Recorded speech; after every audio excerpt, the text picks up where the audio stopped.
பள்ளி மாணவர்களுக்கு வழங்கப்படும் அனைத்து நலத்திட்ட உதவிகளும் அரசு உதவி பெறும் பள்ளி மாணவர்களுக்கும் வழங்கப்பட வேண்டும் என்பதை வலியுறுத்தி நாகையில் அரசு உதவி பெறும் சிறுபான்மை மற்றும் சிறுபான்மை அல்லாத பள்ளி ஆசிரியர்கள் கூட்டமைப்பு சார்பில் கோரிக்கை விளக்க கூட்டம் நடைபெற்றது.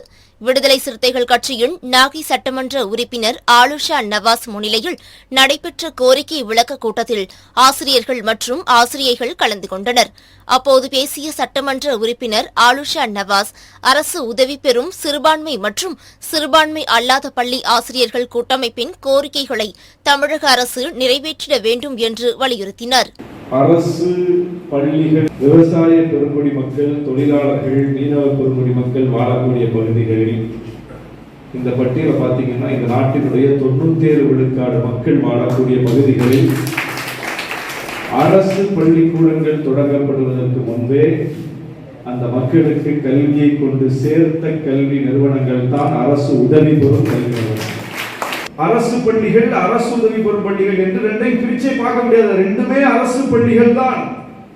அரசு உதவி பெறும் பள்ளிகள் ஏன் அரசு உதவி பெறும் பள்ளிகள் சொல்றோம்? ஏன் அரசு உதவி பண்ணுது? ஏன் பண்ணுச்சு? இந்த கேள்வி இருக்குல்ல. அரசு உதவி பெறும் பள்ளிகள் என்றால் அரசு உதவியை பெற்றுக் கொண்டிருக்கக்கூடிய பள்ளிகள். அரசு ஏன் உதவி பண்ண போச்சு? அப்ப அதுக்கு ஒரு சமூக காரணம் இருந்ததில்ல, அதுக்கு ஒரு பின்னணி இருந்ததில்ல. அந்த பின்னணியில என்ன இன்னைக்கு முன்னேற்றம் வந்துருச்சு, என்ன மாறிடுச்சு?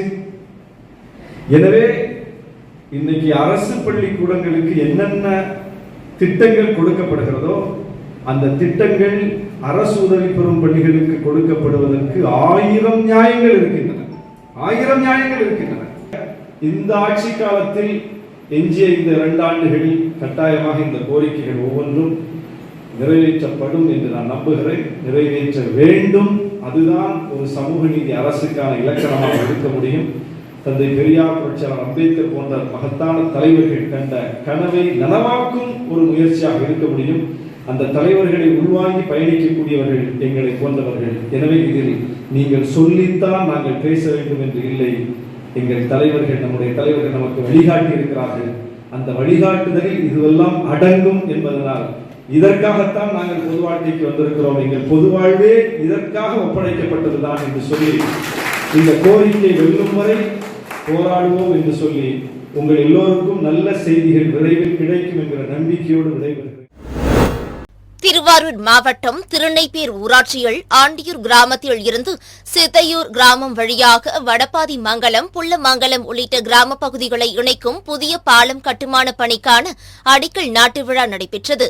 இதில் திருவாரூர் சட்டமன்ற உறுப்பினர் பூண்டி கலைவாணன் கலந்து கொண்டு அடிக்கல் நாட்டி கட்டுமான பணிகளை தொடங்கி வைத்தார். இதனைத் தொடர்ந்து திருக்கரவாசல் ஊராட்சியில் கோமல் கிராமத்தில் ஆரம்ப சுகாதார நிலையம் கூடுதல் புதிய கட்டடம், புலிவளம் ஊராட்சியில் துணை சுகாதார மைய புதிய கட்டிடம், அடியேங்கமங்கலம் ஊராட்சியில் ஆரம்ப சுகாதார நிலையம் புதிய கட்டிடம் கட்டுவதற்கான கட்டுமான பணிகளையும் அடிக்கல் நாட்டி தொடங்கி வைத்தார். விழுப்புரம் மாவட்டம் செஞ்சி அடுத்த ஆலம்பூண்டியில் உள்ள தனியார் பள்ளியில் தாத்தா பாட்டியர் தினம் சிறப்பாக கொண்டாடப்பட்டது. இதில் தனியார் பள்ளியில் படிக்கும் பள்ளி குழந்தைகளுடன் தங்கள் வீட்டில் உள்ள தாத்தா பாட்டிகளை பள்ளிக்கு வரவைத்து அவர்களுக்கும் பல்வேறு போட்டிகளுடன் கலை நிகழ்ச்சிகள் நடத்தப்பட்டன. மேலும் மியூசிக் சேர், கண்ணாமூச்சி போன்ற பல்வேறு போட்டிகள் தாத்தா பாட்டிகளுக்கு நடத்தப்பட்டன. மேலும் தாத்தா பாட்டிகளுடன் பேர குழந்தைகள் அமர வைத்து குழுவாக புகைப்படம் எடுத்துக்கொண்டு உடனடியாக தாத்தா பாட்டியிடம் வழங்கப்பட்டன. கோவை மண்டல திமுக சிறுபான்மை நலப்பிரிவு ஆலோசனைக் கூட்டம் மாநில செய்தியாளர் சுபேர்கான் தலைமையில் போத்தனூர் சாலையில் அமைந்துள்ள தனியார் அரங்கில் நடைபெற்றது. இந்த கூட்டத்தில் சிறுபான்மை பிரிவு மக்களின் குறைகளை கேட்டறிந்து எவ்வாறு தீர்வு காண்பது, சிறுபான்மை மக்களின் நலனுக்காக தமிழ்நாடு முதல்வர் அறிவித்துள்ள திட்டங்களையும் ஒதுக்கீடு செய்த நிதிகளை எவ்வாறு சிறுபான்மை மக்களுக்கு கொண்டு சேர்ப்பது குறித்தும் ஆலோசனை செய்யப்பட்டது. இதில் கோவை, ஈரோடு, நீலகிரி மாவட்ட சிறுபான்மை பிரிவு மாவட்ட தலைவர்கள், துணைத் தலைவர்கள், அமைப்பாளர்கள், துணை அமைப்பாளர்கள் என 100க்கும் மேற்பட்ட நிர்வாகிகள் கலந்து கொண்டு தங்களது மாவட்டங்களில் சிறுபான்மை பிரிவு மக்களின் கோரிக்கைகளை எடுத்துரைத்து பேசினர். சிறுபான்மை நல உரிமை பிரிவு சார்பாக இன்று கோவை மண்டல மீட்டிங் நடந்தது. கோவை, ஈரோடு, திருப்பூர் மற்றும் நீலகிரி மாவட்ட அமைப்பாளர், துணை அமைப்பாளர், தலைவர், துணைத் தலைவர் ஆலோசனை கூட்டம் நடத்தினோம். இந்த கூட்டத்தில் வரக்கூடிய நாடாளுமன்ற தேர்தலில் திமுக சிறுபான்மை நல உரிமை பிரிவு சார்பாக தேர்தல் பணிக்குழு அமைத்து தேர்தல் பணிகளை எப்படி நடைபெறுத்த வேண்டும் என்று ஒரு கருத்து பரிமாற்றம் நடந்தது. அது மட்டுமல்லாமல் ஒரு கருத்தரங்கம் நடக்க வேண்டியது இருக்கிறது. வரக்கூடிய 15ஆம் தேதி கிறிஸ்துவர்கள் மற்றும் சிறுபான்மையினர் சார்பாக வரக்கூடிய ஜமாத்தார்களையும் கிறிஸ்துவ சபைமார்களையும் அழைத்து ஒரு கருத்தரங்கம் நடத்தவிருக்கின்றோம். இதற்கு அமைச்சர்கள் மற்றும் மாவட்ட செயலர் கலந்து கொள்வார்கள் என்று எதிர்பார்க்கப்படுகிறது. தமிழ்நாடு அரசு அனைத்து மருந்தாளுநர் சங்கத்தினர் பல்வேறு கோரிக்கைகளை வலியுறுத்தி சேலம் மருத்துவ பணிகள் துணை இயக்குநர் அலுவலகம் முன்பு கண்டன ஆர்ப்பாட்டத்தில் ஈடுபட்டனர். சங்கத்தின் மாவட்ட தலைவர் கிரிராஜன் தலைமையில் நடைபெற்ற ஆர்ப்பாட்டத்தில் அரசு மருத்துவமனைகளில் உள்ள காலி பணியிடங்களை நிரப்ப வேண்டும், அரசு ஏற்றுக்கொண்ட பல ஆண்டு கோரிக்கையான நகர்ப்புற மருந்தாளுநர்களை பணிவரன் முறை செய்திட வேண்டும், புதிய பென்ஷன் திட்டத்தை ரத்து செய்து பழைய பென்ஷன் திட்டத்தை அமல்படுத்த வேண்டும் உள்ளிட்ட பல்வேறு கோரிக்கைகளை வலியுறுத்தினர். மருந்தாளர் பணியிடம் உருவாக்குக.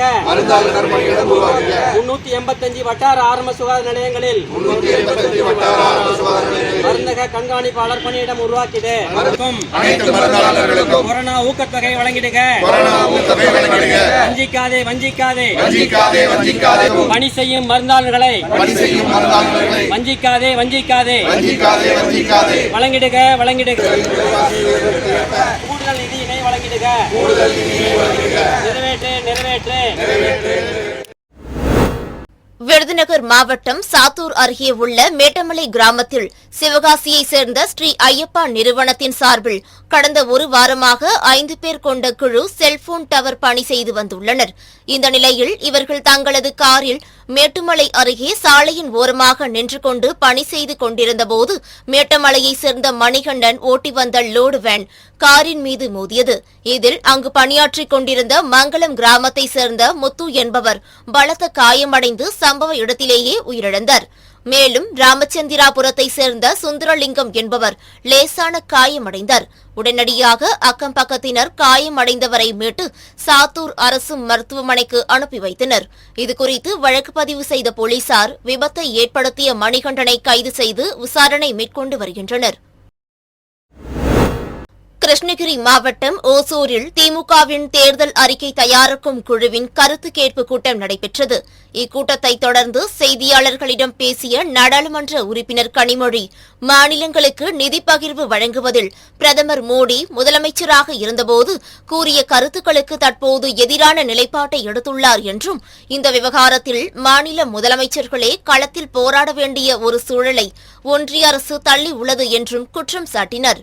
அவர் முதலமைச்சராக இருந்த பொழுது சொன்ன கருத்துக்கள் இது. இன்னைக்கு பிரதமராக இருக்கக்கூடிய அந்த நிலையிலே அவர் முற்றிலும் எதிரான, முதலமைச்சர் மோடி அவர்கள் சொன்ன கருத்துக்களுக்கு முற்றிலும் எதிரான ஒரு நிலைப்பாட்டை எடுத்திருக்கிறார். பிஜேபி ஆட்சி இல்லாத வெஸ்ட் பெங்காலா இருக்கட்டும், அங்க இருக்கக்கூடிய முதலமைச்சர் மம்தா பானர்ஜி அவர்கள் உண்ணாவிரதம் இருந்தார்கள். நேற்று ஜந்தர் மந்தர்ல கேரள முதலமைச்சர் ஒரு ஆர்ப்பாட்டத்தை நடத்த வேண்டிய ஒரு சூழலுக்கு தள்ளப்பட்டிருக்காங்க. தமிழ்நாட்டில் இருக்கக்கூடிய அத்தனை எம்பிஸும் நம்முடைய கூட்டணியில் இருக்கக்கூடியவர்கள் நேற்று பாராளுமன்ற வளாகத்திலேயே ஆர்ப்பாட்டம் செய்ய வேண்டிய, எங்களுடைய எதிர்ப்பை தெரிவிக்க வேண்டிய ஒரு சூழல் இருக்கு. அதனால நாங்க மட்டும் இல்ல, பல மாநிலங்கள் அவர்களுக்கு, அதாவது பிஜேபி ஆட்சியில இல்லாத மாநிலங்கள் மிகப்பெரிய அளவுல நிதி ஒதுக்கீடு இல்லாததால் பாதிக்கப்பட்டிருக்கு. இததான் தொடர்ந்து நாங்க திராவிட முன்னேற்ற கழகம் மட்டும் இல்லை, எங்க தமிழ்நாட்டு முதலமைச்சர் மட்டும் இல்லை, பல மாநிலங்கள் பாதிக்கப்பட்டு முதலமைச்சர்களே இன்னைக்கு களத்திற்கு போராட வேண்டிய ஒரு சூழலுக்கு ஒன்றிய அரசாங்கம் மாநில முதலமைச்சர்களை, மாநிலங்களை தள்ளி கொண்டிருக்கிறது. திராவிட முன்னேற்ற கழக கூட்டணி தானே இல்ல 37 இல்லைங்க, நிச்சயமாக 39 தொகுதிகளில் தமிழ்நாட்டையும் பாண்டிச்சேரி சேர்த்து 40 தொகுதிகளையும் நிச்சயமாக எங்களுடைய கூட்டணி வெற்றி பெறும் என்பது சந்தேகம் இல்லை. அது முதலமைச்சரும் எங்களுடைய கட்சி தலைவரும் தளபதி அவர்கள் முடிவு செய்ய வேண்டும். தருமபுரி மாவட்டம் அரூர் அடுத்த கொளகம்பட்டி ஊராட்சிக்கு உட்பட்ட ஆண்டிப்பட்டி புதூர் கிராமத்தில் 100க்கும் மேற்பட்ட குடும்பத்தினர் வசித்து வருகின்றனர். இந்த கிராமத்தில் 2 மேல்நிலை நீர்த்தேக்க தொட்டிகள் அமைத்து குடிநீர் விநியோகம் செய்யப்பட்டு வருகிறது. இந்நிலையில் கிராமத்தின் ஒரு பகுதியில் உள்ள குடியிருப்பு பகுதிகளுக்கு கடந்த சில மாதங்களாக முறையான குடிநீர் வராததால் அப்பகுதி மக்கள் தண்ணீர் வருகின்ற பகுதிகளுக்கு சென்று தண்ணீர் எடுத்து வந்தனர். இருப்பினும் போதிய தண்ணீர் கிடைக்காததால் ஊராட்சி மன்ற தலைவர் மற்றும் வட்டார வளர்ச்சி அலுவலரிடம் புகார் தெரிவித்துள்ளனர். ஆனால் குடிநீர் தட்டுப்பாட்டை போக்க இதுவரை எந்த நடவடிக்கையும் எடுக்காததால் ஆத்திரமடைந்த கிராம மக்கள் காலி குடங்களுடன் அரூர் களத்தூர் பிரதான சாலையில் அமர்ந்து சாலை மறியலில் ஈடுபட்டனர். தேனி மாவட்டம் போடி காமாட்சி அம்மன் கோவில் தெருவை சேர்ந்த ராம்குமார் என்பவர் கடந்த 2012ஆம் ஆண்டு அவரது உறவினரான சுரேஷ் என்பவருக்கு 4,70,000 ரூபாய் கடன் கொடுத்துள்ளார். பின்னர் ஓராண்டாக கடன் பெற்ற தொகையை சுரேஷிடம் திருப்பி கேட்டு வந்துள்ளார். இந்நிலையில் சுரேஷ் மற்றும் அவரது உறவினர்களான கீதா, விஜயராம், காமாட்சி மற்றும் கணேஷ்குமார் ஆகியோர் சேர்ந்து கடன் கொடுத்த ராம்குமார் அவரது மனைவி மற்றும் குழந்தைகளுக்கு பாயாசத்தில் விஷம் கலந்து கொடுத்துள்ளனர். இதனைத் தொடர்ந்து பாயாசம் குடித்த அனைவரும் போடி அரசு மருத்துவமனையில் அனுமதித்த நிலையில் ராம்குமாரின் மகள் சௌந்தர்யா சிகிச்சை பலனின்றி உயிரிழந்தார். இதுகுறித்து ராம்குமாரின் மனைவி செல்வி அளித்த புகாரின் பேரில் சுரேஷ் மற்றும் அவரது உறவினர்கள் 5 பேர் மீதும் வழக்கு பதிவு செய்யப்பட்டது. இந்த வழக்கு விசாரணையானது தேனி மாவட்ட ஒருங்கிணைந்த நீதிமன்றத்தில் உள்ள மாவட்ட மகளிர் விரைவு நீதிமன்றத்தில் நடைபெற்று வந்தது. இந்த வழக்கு விசாரணை முடிவுற்ற நிலையில் முதல் குற்றவாளியான சுரேஷிற்கு ஆயுள் தண்டனையும் 10,000 ரூபாய் அபராதமும், அதை கட்ட தவறினால் மேலும் 6 மாதம் மெய்க்காவல் சிறை தண்டனை, 10 ஆண்டுகள் சிறை தண்டனை, 10,000 ரூபாய் அபராதம், 3 ஆண்டுகள் சிறை தண்டனை, 10,000 ரூபாய் அபராதம் என 3 பிரிவுகளின் கீழ் தண்டனை விதிக்கப்பட்டது.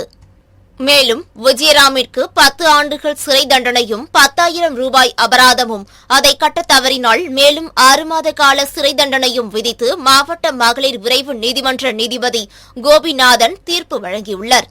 மேலும் இந்த கொலை வழக்கில் குற்றம் சாட்டப்பட்ட 2வது குற்றவாளியான கீதா மற்றும் 4வது குற்றவாளியான காமாட்சி ஆகிய இருவரும் உயிரிழந்து விட்ட நிலையில் 5வது குற்றவாளியான கணேஷ்குமார் விடுதலை செய்யப்பட்டார். திருப்பூர் மாவட்டம் தாராபுரத்தை அடுத்த தேக்கல்லூர் குப்பச்சிபாளையம் சுற்றுவட்டார பகுதிகளில் திமுக தலைமை கழக பேச்சாளர்களின் ஒருவரான சேலம் கோவிந்தன் என்பவர் இந்தியா கூட்டணிக்கு வாக்களிக்க கோரி வீதிகள் தோறும் சென்று தனது தேர்தல் பிரச்சாரத்தை துவக்கியுள்ளார். அதன்படி தாராபுரம், தேக்கல்லூர், குப்பச்சிபாளையம் சுற்றுவட்டார கிராமங்களுக்கு நேரடியாக வீதிகளில் சென்ற அவர் இந்தியா கூட்டணிக்கு வருகின்ற நாடாளுமன்ற தேர்தலில் வாக்களிக்க கோரி குடுகுடுப்பை வாசித்தவாறு பிரச்சாரத்தில் ஈடுபட்டார். இந்நிலையில் அப்பகுதியில் உள்ள கிராம மக்களை வெகுவாக கவர்ந்தது. தை மாத கடைசி முகூர்த்தம் என்பதால் இன்று திண்டுக்கல் பூ மார்க்கெட்டில் பூக்களின் விலை அதிகரித்து காணப்படுகிறது. அதன்படி கடந்த வாரம் கிலோவிற்கு 1,500 ரூபாய் விற்பனை செய்யப்பட்ட மல்லிகைப்பூ விலை தற்போது 3,000 ரூபாயாக உயர்ந்துள்ளது. இதேபோல் 800 ரூபாய்க்கு விற்பனையான முல்லைப்பூ 2,000 ரூபாயாக அதிகரித்து விற்பனை செய்யப்படுகிறது. 400 ரூபாய்க்கு விற்பனை செய்யப்பட்ட ஜாதிப்பூ 1,200 ரூபாய்க்கும், 400 ரூபாய்க்கு விற்பனையான கனகாம்பரம் 1,000 ரூபாய்க்கும் விற்பனை செய்யப்படுகிறது. இந்நிலையில் பூக்களின் தேவை உள்ளதால் விலையை பொருட்படுத்தாமல் பொதுமக்கள் பூக்களை வாங்கி சென்றனர். தேசிய சாலை பாதுகாப்பு மாதத்தையொட்டி திருவாரூர் பழைய பேருந்து நிலையத்தில் போக்குவரத்து மற்றும் சாலை பாதுகாப்புத்துறை சார்பில் இருசக்கர வாகன விழிப்புணர்வு பேரணி நடைபெற்றது. இதில் இருசக்கர வாகன ஓட்டிகளுக்கு தலைக்கவசம் அணிவித்து பேரணியை மாவட்ட ஆட்சியர் சாருஸ்ரீ துவக்கி வைத்தார். இந்நிகழ்ச்சியில் மாவட்ட காவல் கண்காணிப்பாளர் எஸ். ஜெயக்குமார் உடனிருந்தார். முன்னதாக சாலையில் பாதுகாப்பு பயணம் பற்றிய விழிப்புணர்வு பிரசுரங்களை ஆட்டோ ஓட்டுநர்கள் மற்றும் இருசக்கர வாகன ஓட்டிகளுக்கு மாவட்ட ஆட்சியர், மாவட்ட காவல் கண்காணிப்பாளர், வட்டார போக்குவரத்து அலுவலர் ஆகியோர் வழங்கினர். கோவை சரவணம்பட்டி பகுதியில் பில்லூர் கூட்டு குடிநீர் திட்ட துவக்க விழா நடைபெறும் இடத்தை நகர்ப்புற வளர்ச்சித்துறை அமைச்சர் KN நேரு ஆய்வு செய்தார். அவருடன் அமைச்சர் முத்துசாமி, நீலகிரி நாடாளுமன்ற உறுப்பினர் ராசா ஆகியோர் பங்கேற்றனர். அப்போது செய்தியாளர்களை சந்தித்த நாடாளுமன்ற உறுப்பினர் ஆர் ராசா தேசிய பேரிடர் நிவாரணத்திற்கும் மாநில பேரிடர் நிவாரணத்திற்கும் வித்தியாசம் தெரியாமல் பாஜகவினர் குழப்பிக்கொண்டு இருப்பதாக குற்றம் சாட்டினர். தேசிய பேரிடர் நிவாரணத்துக்கும் மாநில பேரிடர் நிவாரணத்துக்குமே வித்தியாசம் தெரியாம அவங்க போட்டு குழப்பிட்டு இருக்காங்க. கவுண்ட் பண்ணி வாழப்பழம் கிடையாது. அவினாசி ஆர்ப்பாட்டம்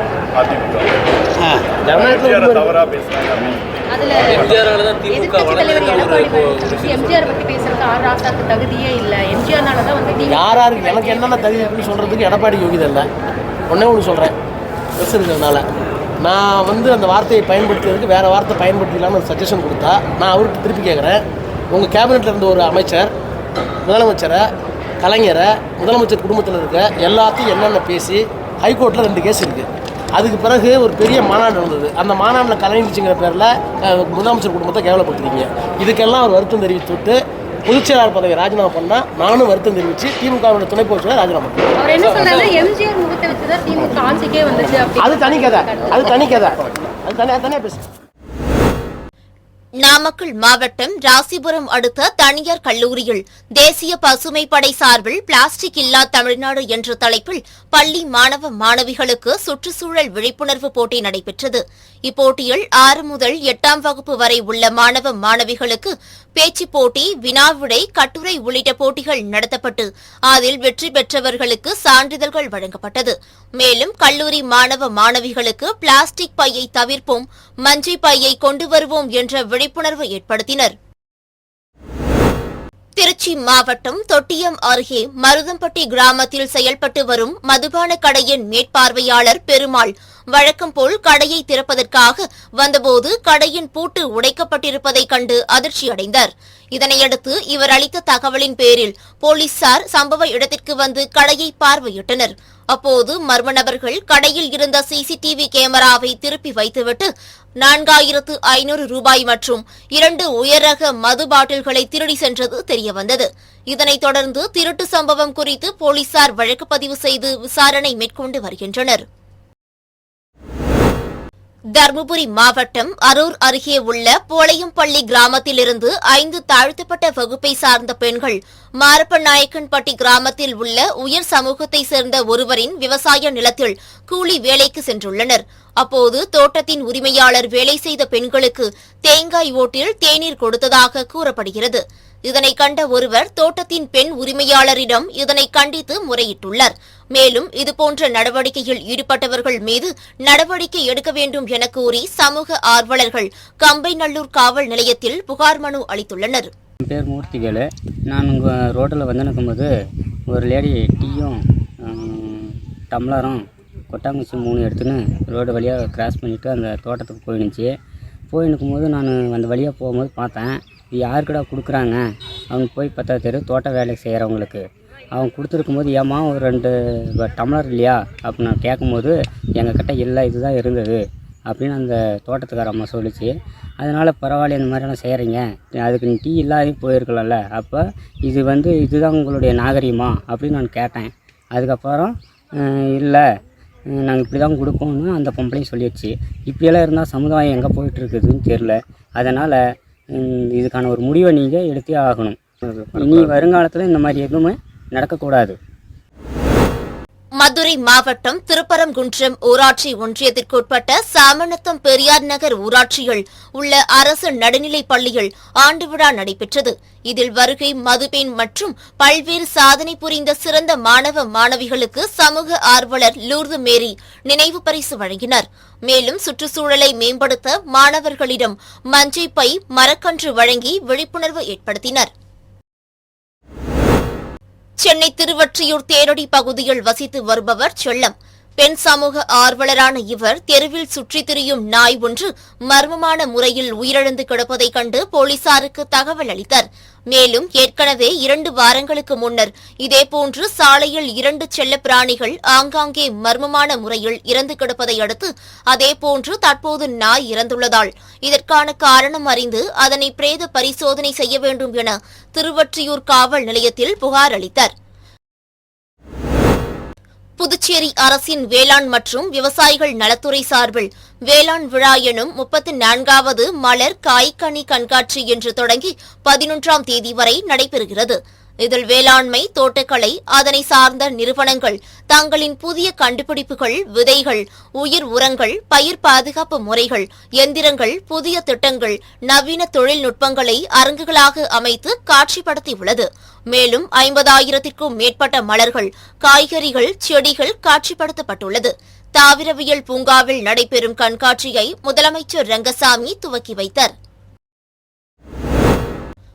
திண்டுக்கல் மாவட்டம் கொடைக்கானலில் மேல்மலை கிராமங்களான கிலாவரை, மன்னவனூர் உள்ளிட்ட பல்வேறு கிராமங்களில் விவசாய நிலங்களில் வனவிலங்குகள் புகுந்து விவசாய பயிர்களை சேதப்படுத்துவதாக கூறி விவசாயிகள் கடந்த வாரம் போராட்டம் நடத்தினர்.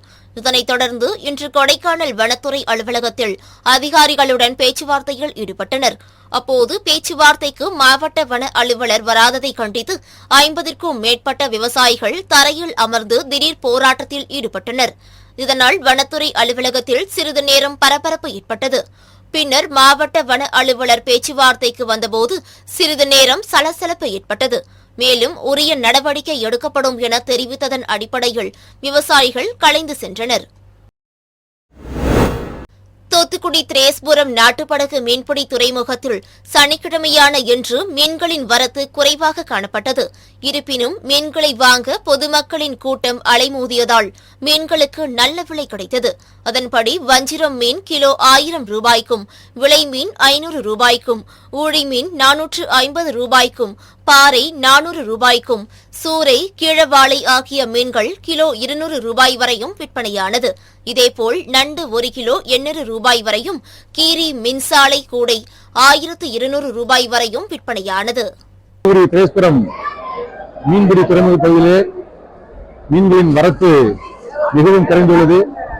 நாட்டுப்படகு மீனவர்கள் அந்த பகுதிக்கு சென்று மீன் பிடித்து வருவது என்பது மிகவும் கடினமாகவும் உள்ளது. இதனால் மீன் வரத்துகளும் அதிகமாக குறைந்துள்ளது. ஆனால் மீனின் விலைகள் நல்ல அதிகரித்துள்ளது. வழக்கமாக சாப்பிடக்கூடிய வஞ்சர மீன் 700 ரூபாயிலிருந்து 1000 ரூபாய்க்கு மேலாக போகின்றது. விலை மீன் 500 ரூபாய்க்கும், சாலை மீன் கிலோ 200 ரூபாய்க்கும், ஐலேஸ் மீன் கிலோ 200 ரூபாய்க்கும், சூறை மீன் கிலோ 200 ரூபாய், ஊழி மீன் கிலோ 400 ரூபாய், 450 ரூபாய்க்கு இந்த விலை அதிகரித்துள்ளது.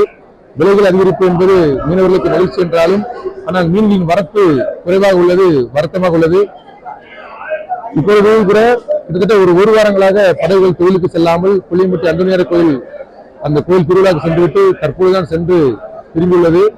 இந்த நேரத்திலும் கூட மீன்களின் வரத்து கம்மியாக உள்ளதால் மீனவர்கள் மிகவும் வருத்தமாக உள்ளனர். ஏனென்றால் மீனவர்கள் அன்னாடம் காட்சிகள், மீன் தொழிலை நம்பிதான் அவருடைய குடும்ப வாழ்க்கையை கொண்டு செல்கின்றனர். மீன் வரத்து கம்மியாக உள்ள காரணத்தினால் அவருடைய வருவாய்களும் கம்மியாக இருப்பதும், எனவே குடும்பத்தை அவர்கள் வறுமையிலிருந்து மீட்டெடுப்பது மிகவும் எளிதான காரியங்கள் அல்ல, மிகவும் கடினம். எனவே மீன் வரத்து அதிகமானதான் மீனவர்கள் மகிழ்ச்சி அடைவார்கள்.